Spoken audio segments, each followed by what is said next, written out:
everyone, and welcome to Knit. My name is Cody Lee, and in today's video we're going to go over how to make this really cute Scrubology Scrub It yarn sponge. Essentially, they're kind of similar to the Tawashis that I made back in the day, but these ones, I swear I cannot kill them for the life of me. I've had one for 3 years in this red tone, and I recently they've been missing in my kitchen, so I just decided to make a bunch more.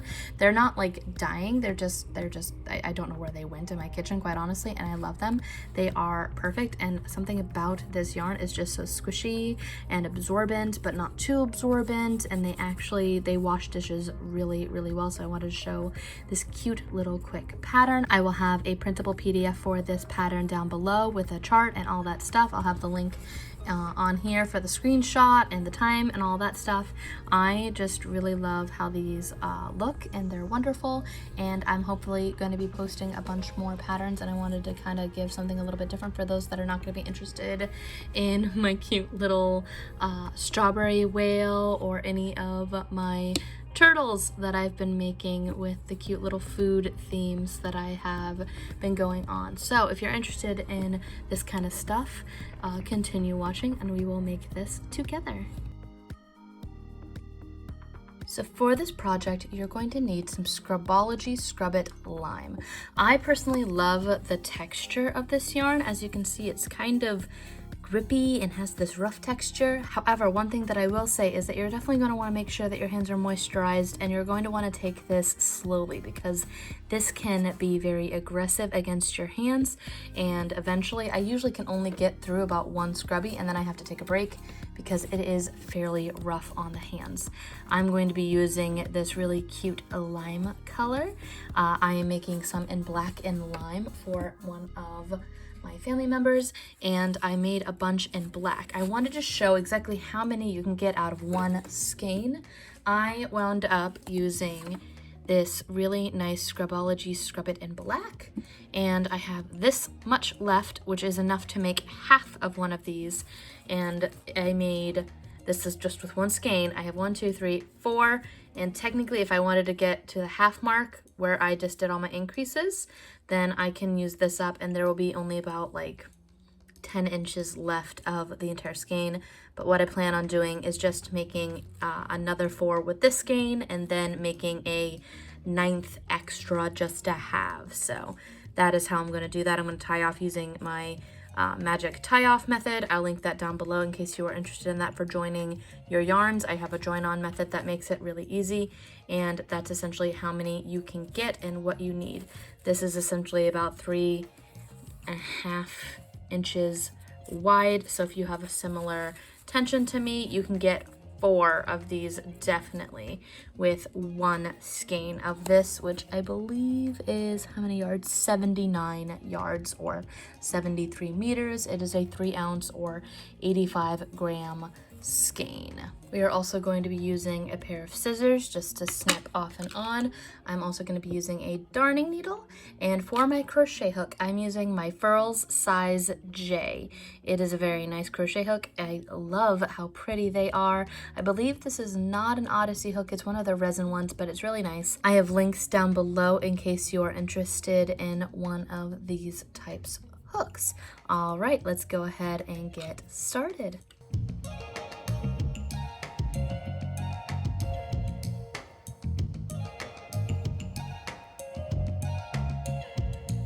So for this, I try to pull from the center. I take this one guy out and I let him, he's not really a centerpiece. Hold on, where are you? You just spit out a ton at me. Oh no. Okay, so this is a problem for me because this yarn is very, it doesn't like to ball. It will not. So what I'm going to do with this is I'm going to try to wrap it around and around and around the base of it like so, and because it kind of just yarn barfed at me, I'm going to try to keep it all, because as you can see the tension, it doesn't stick because of the elasticity of it.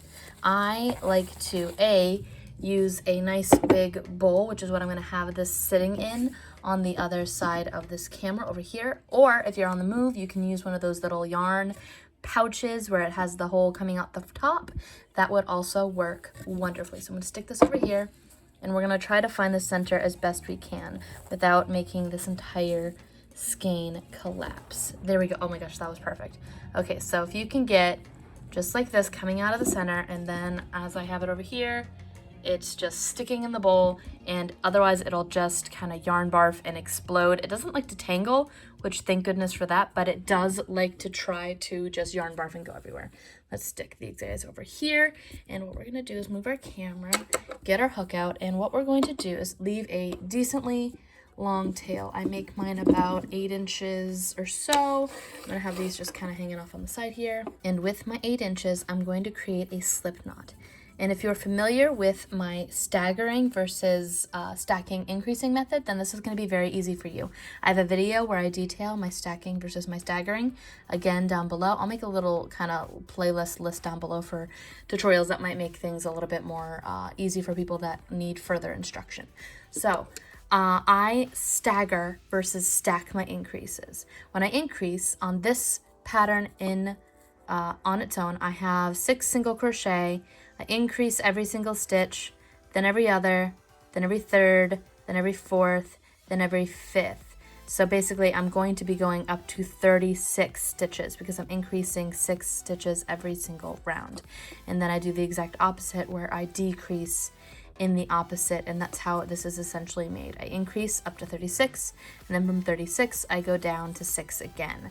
So I just kind of make a little bit of a tube shape similar to this. I'm going to put a chart up here, and hopefully that'll make a little bit more sense, but I'm going to show you what I mean by staggering, because normally when you stack them, they all stack on top of each other, and I don't like how that looks, and I feel like it doesn't look quite right. And when you're doing a sponge, you end up with a lot of holes that can be destroyed easily. I hope that makes sense. It can make it easier to destroy it if they're all in a line, and it gives a bit more structural integrity for the sponge itself if you stagger your stitches, and then you can't see the holes from your increases. I hope that makes sense. But essentially we're gonna make our ring, and our magic ring is going to have 6 single crochet in it. What I do in order to make that magic ring is I chain 1 and 2, so I have 2 chains right here. I skip the second chain and go back inside my first, like so, and then I just single crochet on the inside of it. 1, 2, 3, 4, 5, and 6. You're gonna notice, oh my goodness, this hole is giant. 1, 2, 3, 4, 5, 6. Just take your tail and pull on it, and that'll close it nice and tight. This looks so cool. I love this. And so next, what I like to do, especially with these sponges, is I like to include my tail as if it is a piece of my stitches, and I'll show you what I mean by that. But essentially, if I work it inside of my work, then when I go to hide my tail later, it's not as obvious, and it's not likely to come apart, which is how I hide all my tails, especially with the first part. And I'll show you what I mean by here. So I'm gonna be going through both stitches. Most of the time when I work my stitches, I go through front loop only, but that's for amigurumi. Here, I want some structural integrity, so I'm gonna go through both of those loops, put my tail as if it is in the center of those 2 loops, like so. And then I'm going to single crochet 1. We're going to go back inside that same stitch, keeping our tail as if it is a piece of our work, and do another stitch. That is an increase where I have 2 stitches coming out of that 1 stitch from the previous round. We're going to go now and do that again. So 1, keeping our tail towards the front. 2, we're increasing 6 stitches this round, so we're increasing every single one of those stitches. Go inside the next one. 1, go inside 2.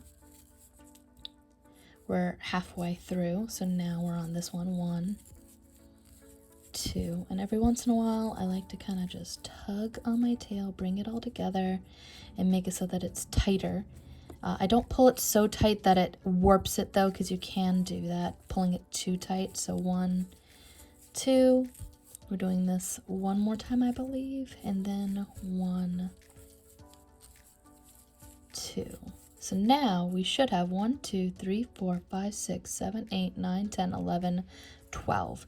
I keep my tail towards the back, and now we're on round 3. And we are not at the point yet where things have diverged and I've done anything different than I usually would for increasing as far as my stacking versus my staggering. And I'll explain what the staggering looks like in just a moment. So here, we're still going to increase only 6 stitches, but because we have 12 stitches, we're going to split that up. We're going to single crochet 1 into the stitch and then increase. 1, increase, 1, increase all the way around. So I'm leaving my tail behind, and that's acting as my marker essentially. So 1, go into the next stitch and increase, 1, and increase. Try to keep your hands looser than you usually would. I tend to tighten up my grip and it hurts more when I do that, and I notice there isn't really much of a difference in tension regardless if I try to consciously keep it too tight or otherwise. So I'm trying to just loosen up my grip. 1, and increase.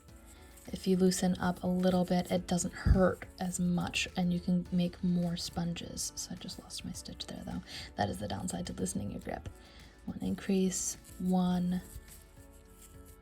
and I keep losing it.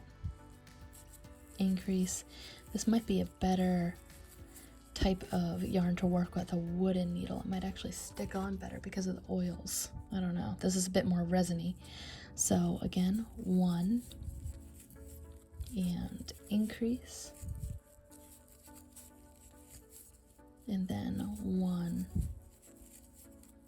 and increase. And I believe we're gonna pull on some more yarn, just kind of pulling it out. We're gonna look back here. My marker is now even with that last increase, so that's how I know I'm done.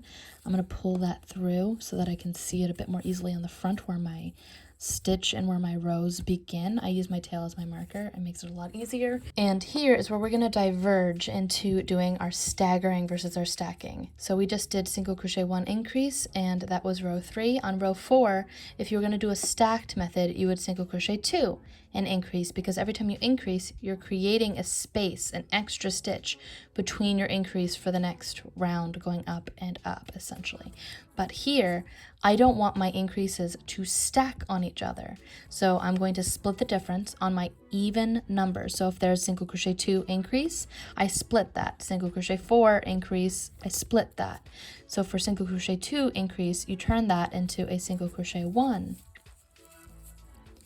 increase and single crochet 1. One more. Single crochet 1 increase,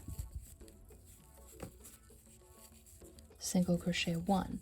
So I just did 2 repetitions, but as you can see, I have an increase here and an increase here, and there's still only 2 stitches between our increases. But now that increase and that increase are not stacked up on top of each other, and that makes it so that the holes are a little less obvious and it looks a little bit more round as a result. So let's go ahead and keep doing that all the way around. So single crochet 1, increase, putting 2 stitches in that previous round, single crochet 1,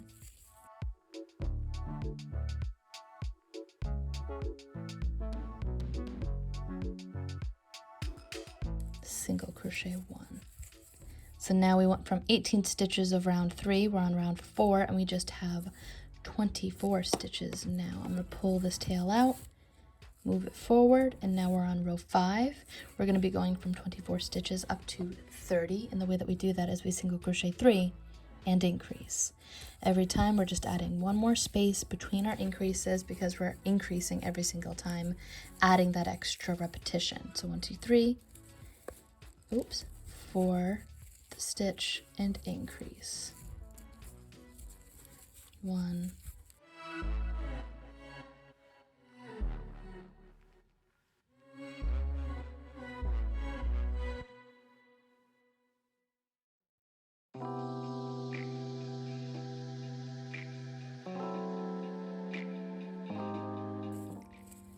4, and 5. So I did single crochet 3 and increase, because that's still, we have one increase here, increase over here, increase over here. It offsets it so you can't tell. And we're going to do that same thing. We have one last increase round, and then we're going to do our decreasing, which then shapes it the other way. It starts cupping it and turning it closed. So essentially, we single crochet 3, increase that last round, and now this round we're going to single crochet 2, increase single crochet 2, because it would be 4 if we were to just stack it. You're free to stack it if that is what you feel most comfortable with. However, I like staggering it, which is why I'm going to continue doing that. And I find that it helps make a more structurally sound sponge. Oh, I forgot to move my tail forward. My bad. So I just did my single crochet 2, and now we're going to increase. So 1 and increase, single crochet 1 and 2. So 1, 2, increase,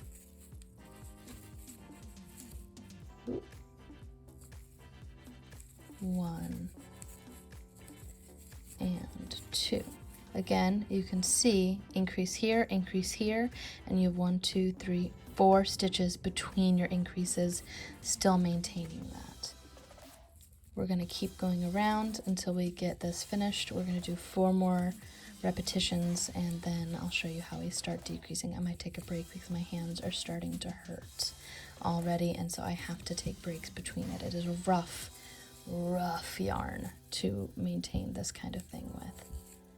But they make sponges that are perfect and that I use to this day. I made some of these 3 years ago, and they're still perfectly functional. They're amazing. 1, 2, 1. You stick them right in the wash. One thing that I love doing with my stuff that I make myself, or even just any towels or cleaning products in general, is I will put a little bit of baking soda and a little bit of vinegar. I know it sounds crazy, and you're thinking, oh, that's nasty. All my stuff is going to smell like vinegar. Nope. It all washes out, especially with the baking soda. That kind of counteracts it, and it makes everything, that weird mildewy smell that you can get in your laundry a lot of the time, it just makes it completely gone. So that's what I do in order to wash all of my sponges. I throw it right in there with my towels and everything like that. I just noticed that I only have like 2 left because people keep jacking them and taking them from my house. So I decided I wanted to make a bunch more and make some for some family as well.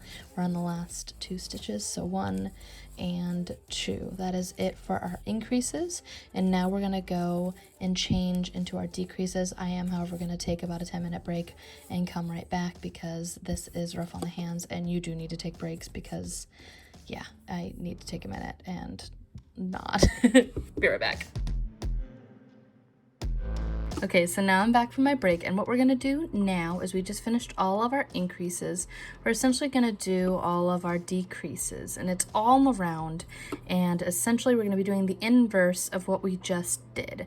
So we just increased, doing 6 stitches, increasing every single stitch, every other, single crochet 1, increase, single crochet 1, single crochet 3, increase, and then single crochet 2, increase, single crochet 2.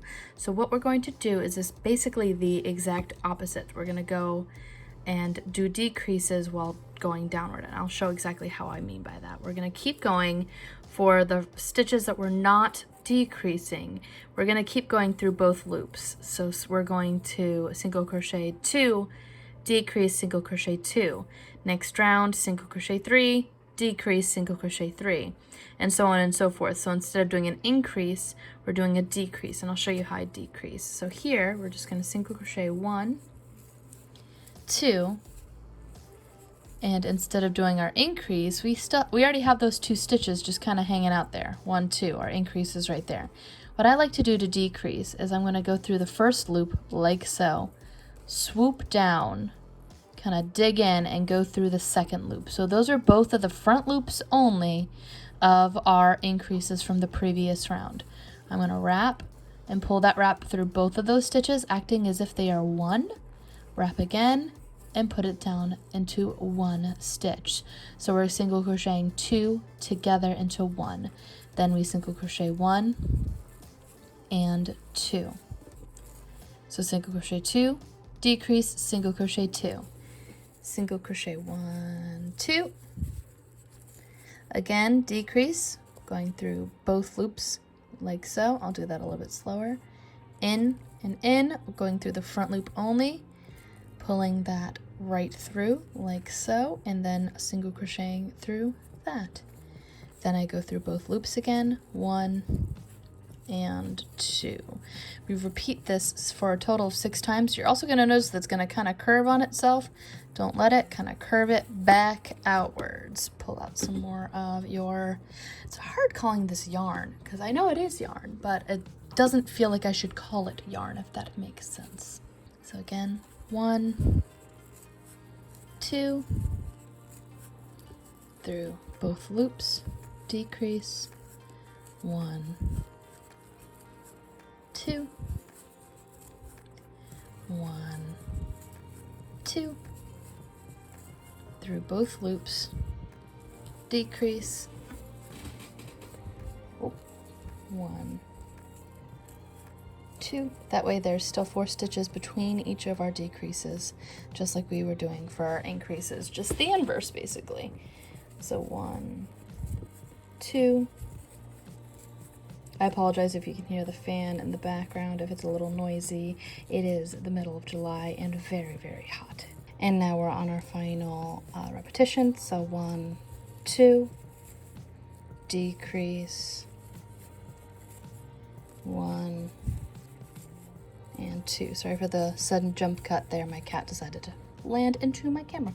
It was great. All right, so we're now down from 36 down to 30 stitches, and essentially we're just going to keep decreasing 6 stitches until we get down to the 6 final remaining stitches. And what we did before, when we had the 30 stitches to get to the 30, is we had single crochet 3, increase. So here we're going to single crochet 3, so 1, 2, 3, and then instead of increasing, which we already have them active, the 2 stitches from that right there, we're going to decrease those 2 together like so. So again, all the way around, repetition of 6 times. 1, 2, 3, 4, and 5 together like so. 1, 2, 3. I find that this is harder to do rather than the increasing, because the big bulk of it is just scraping against your hands and it's kind of not fun. But they last forever. They are a very good scrubby, and I love this yarn for its durability, honestly. So I'll go through just a little bit of annoyance and a little bit of not fun crocheting 4 and 5 together in order to make something that will last longer, honestly. 1, 2. I crochet a lot for functionality more than anything else, so if that's something that you like doing, this is a good yarn for you because it is very functional. It's not the most fun to crochet with, but it's fun to have for when you're doing your dishes. 1, 2, 3, 4, and 5 together. And here I'm going to take my tail and pull it through. My cat is now begging me for food, even though I just fed her. Anybody else's cats do that, where you feed them and then they're just like, no, you still have not fed me enough? That's pretty much what's happening right now. So if you hear a little mews in the background, that's her begging for food when she literally has food in her bowl. All right, so now we have 24 stitches on our work. I just double counted, but what I like to do here is, again, we're doing the inverse. So before we would single crochet 1, increase, single crochet 1. We already have those 2 stitches though. So we're going to single crochet 1, decrease these 2 stitches together, and then single crochet 1, taking us from 24 down to 18. So single crochet 1, together the 2, and then single crochet 1, single crochet 1, put those 2 together,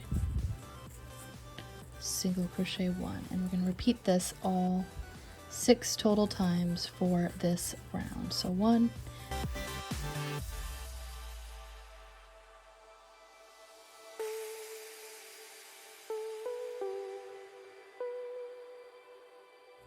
I'm going to move my tail forward once more. I think this is the last time that I do. And now we have 18 stitches on our work. 1, 2, 3, 4, 5, 6, 7, 8, 9, 10, 11, 12, 13, 14, 15, 16, 17, 18. And now we're going to single crochet 1, decrease, single crochet 1, decrease, all the way around. We're getting really close to the end here. So again, going through both loops for our single crochets, go through the front loop only for our decreases of our 2 together. Going from 18 down to 12. So 1, decrease, 1. I will also have a printable PDF of this free for the first week for friends that are interested in having that physical copy. I usually put them on Ravelry, Lovecrafts, and also on Kindle. If you shoot me an email, I can also possibly send them that way depending on when you email me and all that stuff. So if that's something you're interested in, putting those 2 together, and then 1 and 2 together. All right, so here I have a good idea. We have 12. I have a good idea of what I'm doing from here on out. I have 12 stitches. 1, 2, 3, 4, 5, 6, 7, 8, 9, 10, 11, 12. So that tail, I don't really need it anymore, so I kind of pull it out. And then I kind of just, I don't cut them or anything, I just kind of let them exist on the inside of the pocket that essentially you've made in there. I'm going to pull out a little bit more yarn, but here we're going to decrease every single one of these stitches together. So these 2 together, these 2 together, we're decreasing for a total of 6 times. This is our final, and on the last decrease, I do something a little bit different, so just pay attention there. So here, we're going to put those, bounce the camera for good luck, put those 2 together. So that's 1. I count how many times I've decreased in order to keep track. 2, 3,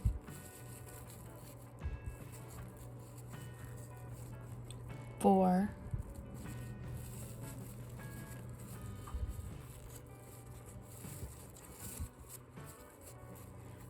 5, and that's the last one that I decrease using this method. So here I'm going to kind of slip stitch off, and the way that I do that is I skip this stitch and go into the very last stitch of that round. That decreases that, but also at the same time slip stitches it off. Actually, I need that going the other way. No, I don't. I need that going this way. There we go. So slip stitch that off. I create a nice 12-inch-ish, it's not an exact science, long tail, pull that through, and you're gonna be like, what the what? What is going on there? Why does that look like that? It's a little funky looking, but I promise you it will look a lot better in just a minute. Take your darning needle and try to squish that in. We're going to then take our darning needle and go through the front into the center, like so, of our work. Go through him, kind of tug him. I tug every single time, go through 2. I'm just going through the front and into the center of each of these stitches. 3, 4, 5, and little buddy, 6, right there. So there, we've got all that, but before I tug on this, that will zoop it all together, zoop, it's a technical term, we're gonna go through the center with our darning needle and try to feed it up and into the center of our original magic ring. Just putting it right through the center, tug that in, and then you tug on your tail and that will all, boop, go right together. And so here, in order to make this so it's not just this random pocket and that there's like this little center, I like how it's kind of compressed in the middle and how that looks. If you don't, then, you know, just zoop in and then go through a side or something.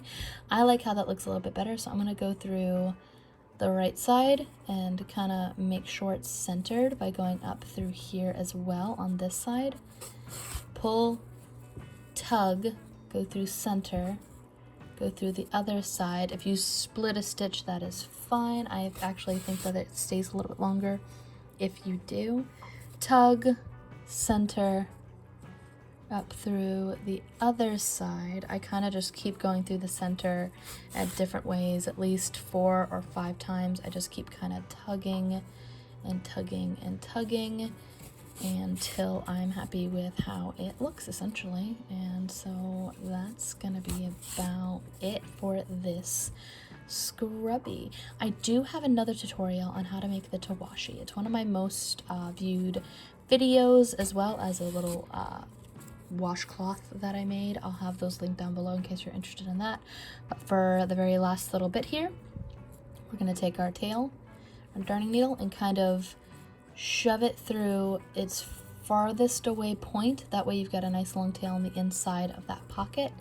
Shove it through, go like that, and then that is all there is to this. Pretty much that's it. I'm gonna be working on some whales and some turtles over the next coming weeks. I love how that looks. That's super cute, and they are great. They're super functional. But I'm working on some whales and some turtles. They're all fruit themed, so if that's something that you're interested in, this guy is going to be next for my next tutorial. I may or may not get Freddy done for Five Nights at Freddy's.